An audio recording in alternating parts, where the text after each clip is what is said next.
just move your hand right the way into his heart. But in this world of infinite choices, what will it take just to find that special day? What will it take just to find that special day?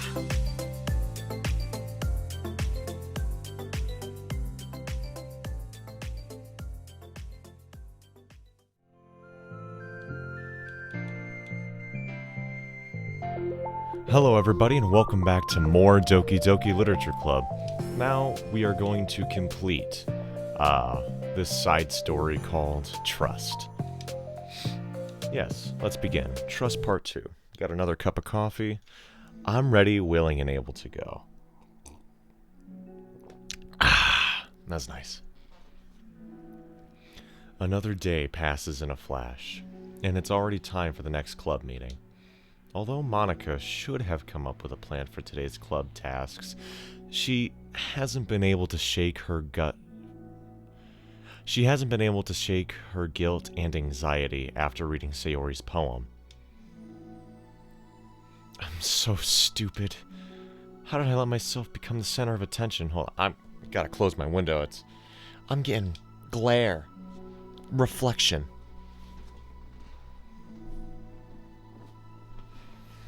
There we go. That sets the mood just a little bit better. Sayori is going through these kinds of feelings, and I'm letting her confront me. Comfort. Sayori is going through these kinds of feelings, and I'm letting her comfort me instead of the other way around. What kind of club president does that? This whole time, I didn't think to ask about her own feelings. So much for that stupid vision. Sayori enters the club room with her usual smile, but upon seeing the downcast Monika, her smile quickly fades into an expression of concern. Monika? Is everything okay? I'm really sorry. I'm such a terrible friend. Huh? What are you talking about? You're an amazing friend. Monika shakes her head. I made this all about myself. Even you said so yesterday. You told me that I'm trying to make the club that I need the most, right? But my problems are so trivial compared to yours. Sayori responds quietly. What are you talking about? But as she says that, her face darkens. Through the silence, Sayori mutters her realization. I left my folder here. Monika stares blankly ahead, unable to come up with a response. I wasn't ready to share those. Now you're worrying about me, and I don't want that. But why? We're friends, right? Wordlessly, Sayori nods. Friends look out for each other. I want to be here for you as much as you're here for me. Another long moment passes in silence. The air is incredibly heavy. This is different. It wasn't just about you yesterday. It was about the club. Besides, things were so happy yesterday. You don't need to do all of this all of a sudden. I don't want it. I like happy, so if you do this, then you're just being selfish.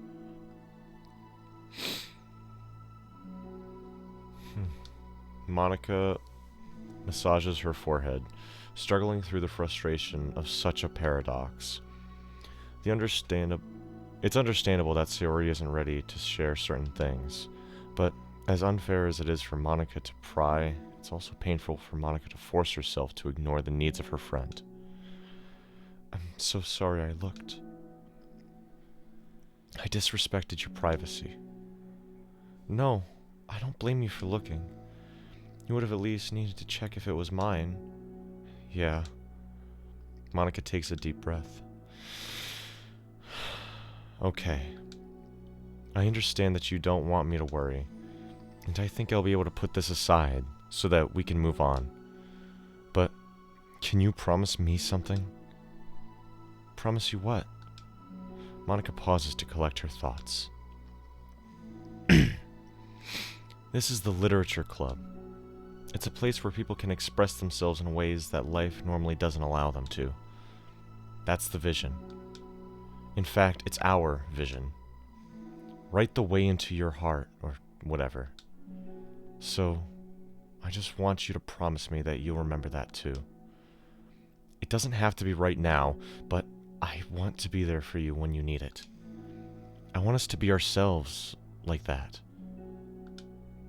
Sayori smiles gently. I'll promise if you promise. Unable to help it, Monica returns Sayori's smile. I promise. Me too. As the conversation closes, the mood of the room is lifted. With that behind him, it's time to proceed with the club activities. So, want to teach me about poetry? Ah. Huh? But what about recruitment? It's fine. We have plenty of time for that. But right now, I feel like I want to do this. I mean, I do have to fulfill my end of the promise, you know? There's no way I could say no to that. Just don't expect much. I do a lot of writing, but it's not like I'm a scholar or anything. That's fine. I think I just need, like, some motivation. I never know where to start when it comes to writing poems. Starting isn't so hard. You just just need to write down your feelings and see where it takes you. Yeah, but that wouldn't come out any good. It's not supposed to. You're gonna have to fight your perfectionist mind on this one. You can just start by writing your feelings and see what kind of things it makes you feel. See what kind of things it makes you think of. Damn, didn't have enough coffee apparently. And then you can turn your feelings into a little story. You can get your feelings down first, and then make it sound pretty later. It's not like building a railroad. See, where you go from... It's not like building a railroad, where you go from one end to the other. It's more like a collage, where you find all the things you want to put in, and then you arrange them in a pretty way. At least, that's how I do it. It's not like it's the only way, but it's a really good way to not get stuck, right at the beginning. I understand. Yeah.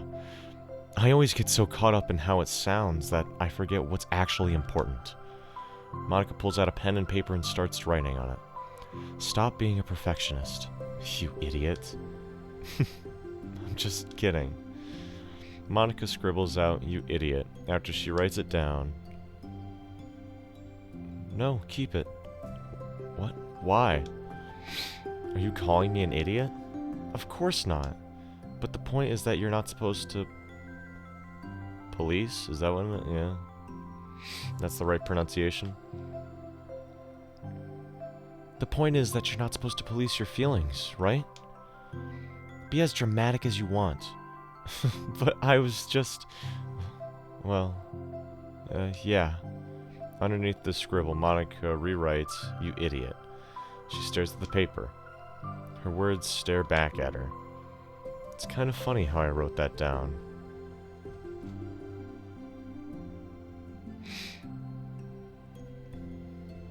What, I'm mad at myself for... Then I did the exact... It's kind of funny how I wrote down what I'm mad at myself for. And then I did the exact thing anyway. This is really gonna take some getting used to. I believe in you. Thanks. I do too. Me, I mean. But also you, of course. Monica continues the exercise, jotting down her thoughts. It's surprisingly quite a struggle to write without overthinking it. But after a while, with Sayori's guidance and encouragement, Monika's sheet of paper begins to look fairly lively, peppered with all of her random thoughts. Phew. Monika looks up and down at her sheet. Gosh, I feel so tense looking at this. I hate it. But it's also kind of liberating. I can tell how hard you're trying. It makes me happy. I think you'll be good at writing poems. Don't give me too much credit.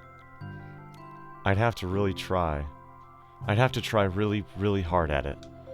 But I think it's something that I'll enjoy doing. With you. Sayori beams.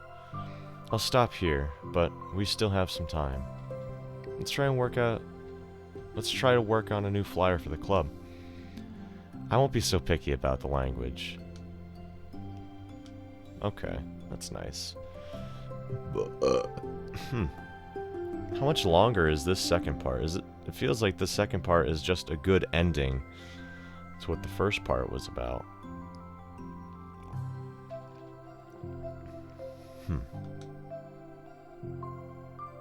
I feel like this Monika that we're seeing here is the same, even though it says that it's not necessarily connected to the main story. But I feel like these characters are the same as they are in the main story. I mean, I'd hope, because they are, the same characters, but it's just, it feels weird, Seeing that these same characters, like Monika, knowing that she is in the game, like all of this happens in the game still. That's what I'm trying to get at. Does that make sense?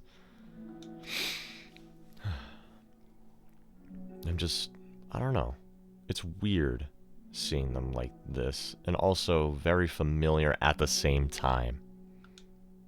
It's hard to put that out into the world, from my head. But I'm trying the best that I can. It's so much more attractive than the old ones, but the new catchphrases feature clearly at the center of the flyer. Write the way into your heart. Surely common sense would say that one writes from the heart, not into the heart. But the message being delivered is that one can use writing to discover themselves. Hopefully Monika and Sayori had thought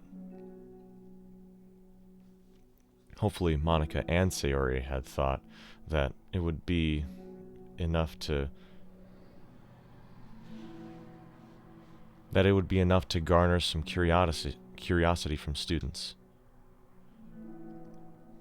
Why do I feel so tense looking at this?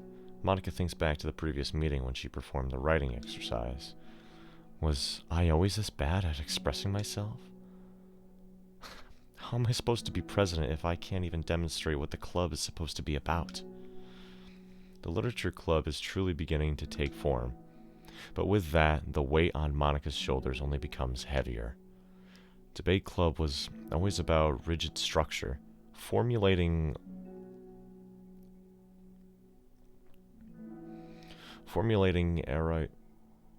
airtight points and counterpoints, and delivering them with conviction. It was about the person on the outside, and that's why Monika was so good at it. It existed entirely within her realm of comfort. It's suffocating. I need to break through this mental wall. I need to learn to express myself for real. Monika pulls out a sheet of paper and grabs her pen. She presses the tip of the pen firmly against the paper. But then her hand doesn't move. Instead, a tiny blot of ink collects around the tip of the pen. Monika lifts her pen and stares at the little blotch. For some reason, she feels compelled to run her finger across it. As she does, the black ink smears across the paper, ruining Monika's canvas. Ugh! Out of spite for herself, Monika presses her pen down once again, letting the ink collect.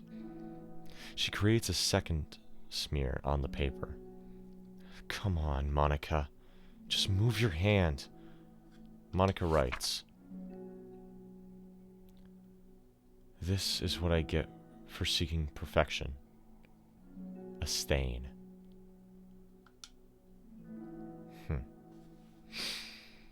Wow. That's pretty hefty. Monica slides the paper away from her and puts her head down on the desk.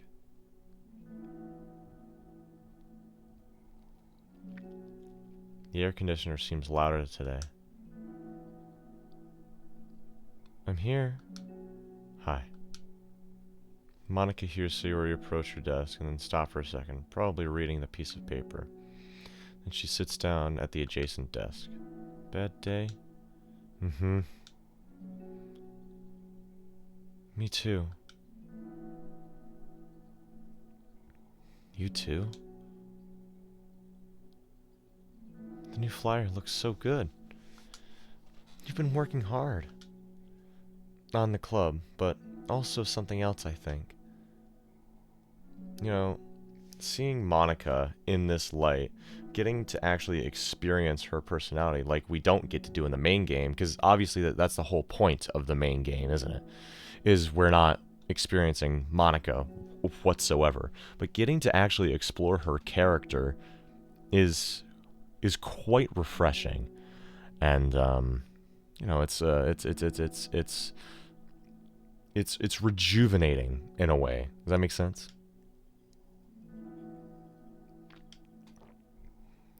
She writes something down and stares at it for a while. Can I trust you? Of course. You can trust me with anything. Sayori gazes at Monica with sadness in her eyes. Understanding the signal, Monica takes the piece of paper from Sayori's desk and reads it.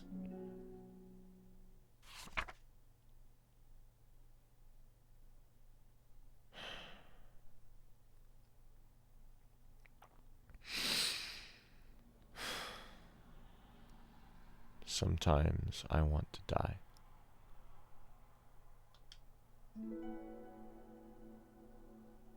Sayori,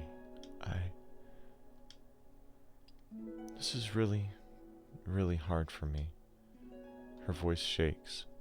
So, if I can do it, then you can too. Because you're like a million times better than me. That's completely not true. Sayori takes a deep breath, trying to steady herself. That's something about me that I've never told anyone before. Even now, my head is like screaming at me to stop.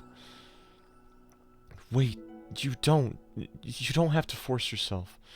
I mean, just because the promise yesterday, I want to. It just feels right. I mean, maybe it's a part of the reason I came to this club in the first place. This is the literature club. I trust you more than I am scared. At those words, Monica stands up. Sayori must have taken days to work up the courage for this. Or Monica's own futile but genuine efforts to actually push that Sayori needed.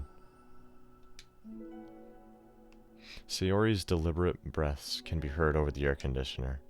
As she prepares herself to continue, Monica waits in gentle silence.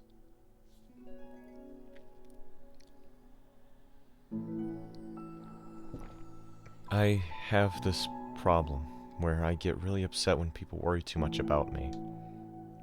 And I can't control it. It's like, why waste your energy worrying about me when you can just be happy instead? So, I never tell anybody about these kinds of thoughts that I've had. It's so much easier to just smile and help everyone else be happy. But that's terrible. That's what Monica wants to say, but she stops herself in fear of saying the wrong thing.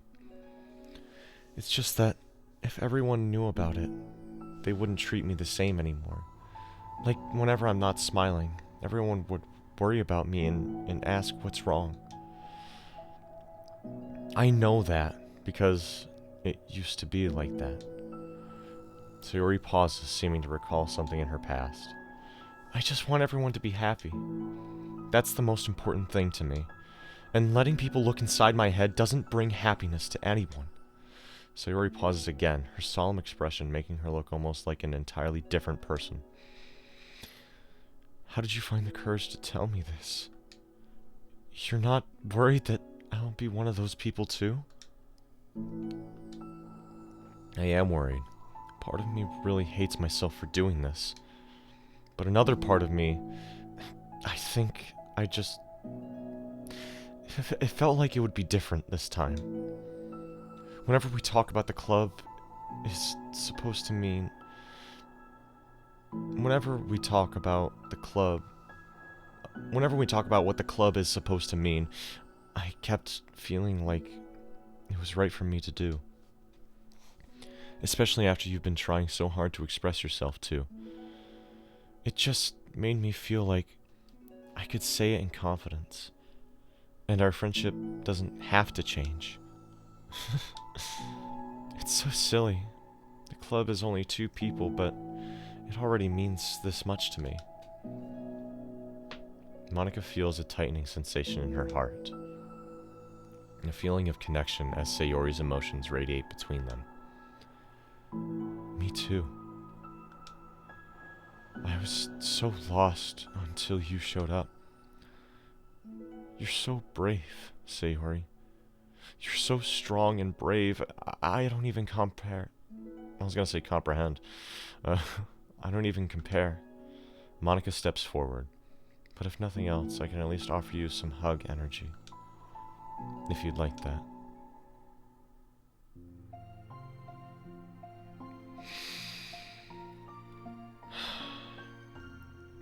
Wordlessly and without a smile, Sayori rests her forehead on Monika's shoulder.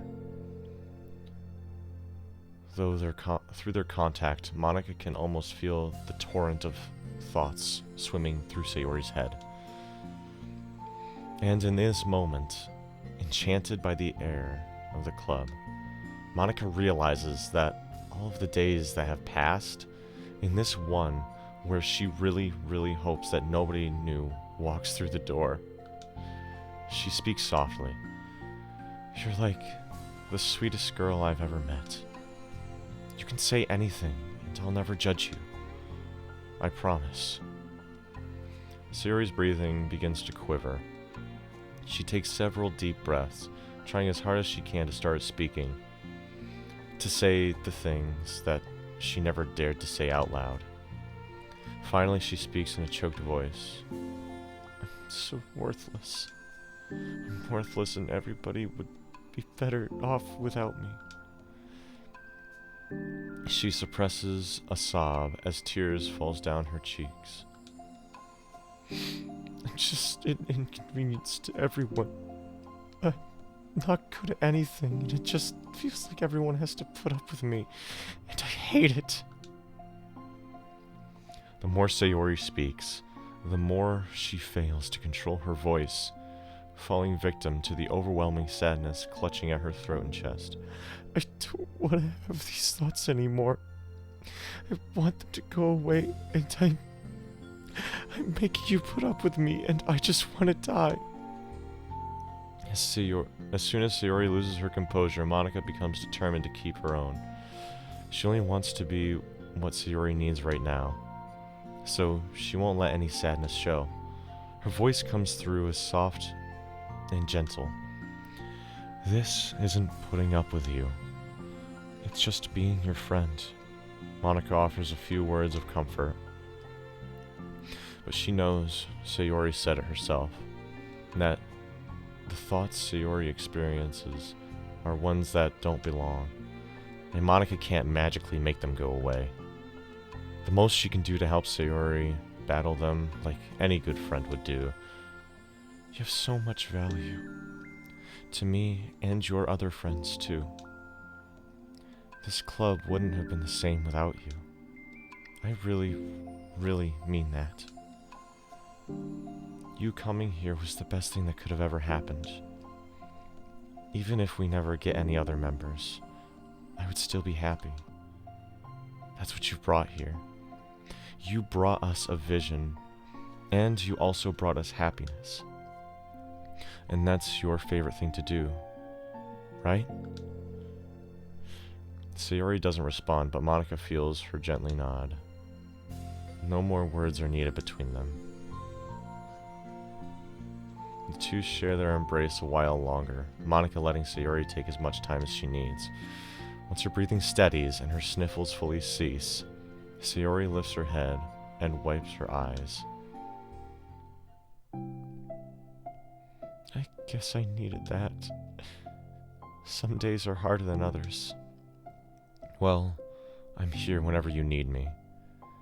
So, if this action, what I believe is to be canon to the actual main timeline, they say it's not, but I would believe that it is. Why does... I don't know how to say this. Why does Sayori still kill herself? Honestly, Monika, she obviously writes it into her code that she's more depressed than usual. But even so, I mean, like, I don't get it. If we said that we were supposed to be her friend, and she wants things to go back to the way things were, I don't understand. That's what drives her to kill herself.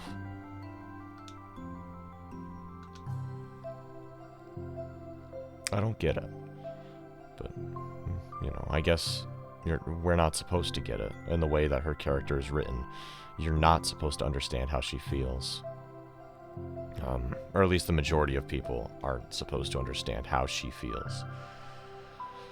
Because not even she knows how to feel, you know? She said that she says it all the time, and that she doesn't want to have these thoughts. They just pop up all of a sudden.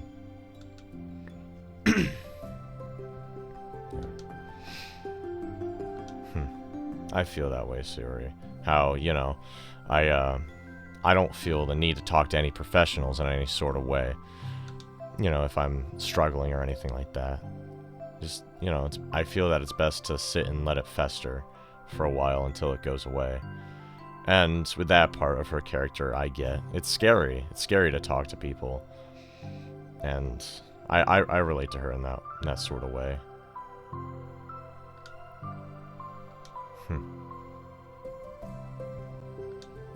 Sayori suddenly yawns and stretches. Oh, wow, that made me tired. And hungry. Well, I won't make you do any work today if you're not up for it. No, I want to. I mean, I can say that it's definitely one thing that makes me happy. Monika smiles. But I might want to get a snack first. All of a sudden, the sound of the door causes the two of them to turn their heads. Is it Yori? A face peeks inside. A face that seems familiar.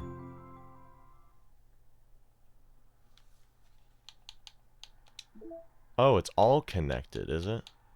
And then... that's the one we got. Anything else? No, it doesn't look like it. New music, hug, energy. Okay. Cool. Cool. Anything change in the files? No, Monika's still gone. These change. Unable to reset.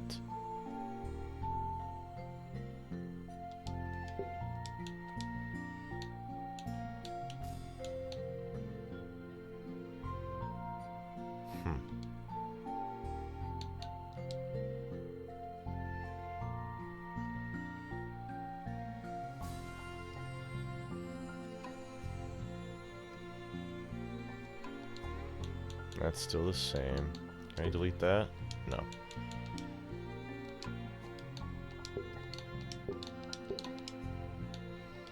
Oh yeah. Poem words. Which girls like which words?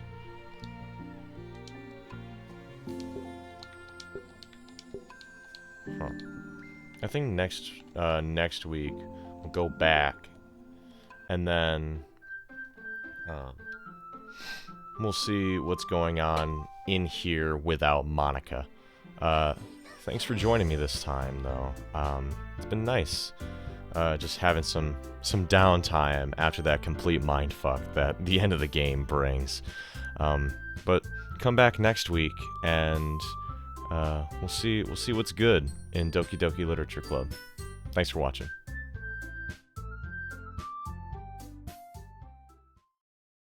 How can I write love into reality? And if I can't hear the sound of your heartbeat, what do you call love in your reality? And in your reality, if I don't know how to love you, I'll leave you be.